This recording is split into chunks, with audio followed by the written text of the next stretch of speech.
I remember exactly where I was sitting when I finally admitted I couldn't be a dancer anymore.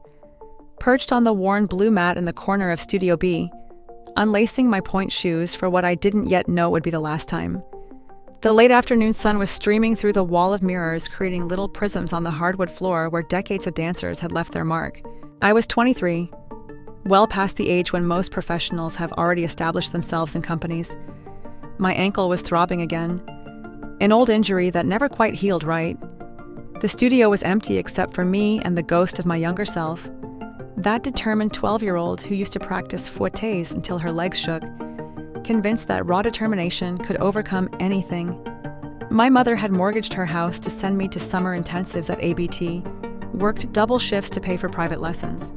Mi amor, she'd say, your talent is a gift from God. But talent wasn't enough anymore, not with a body that betrayed me more with each passing season. Earlier that day, I'd watched the new crop of teenagers in the advanced class, their movements still light and effortless, unweighted by doubt or pain. I remembered being them. That beautiful delusion that if you just worked hard enough, wanted it badly enough, the dream would manifest. Now I sat alone in the fading light, holding my battered pointe shoes, realizing some dreams have expiration dates. But here's what nobody tells you about giving up a dream.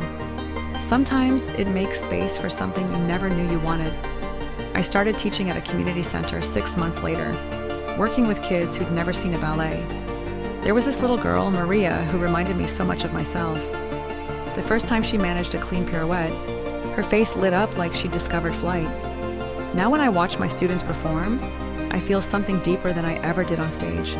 It turns out there are many ways to dance with your heart. Sometimes letting go of who you thought you'd be is the first step toward becoming who you were meant to be all along.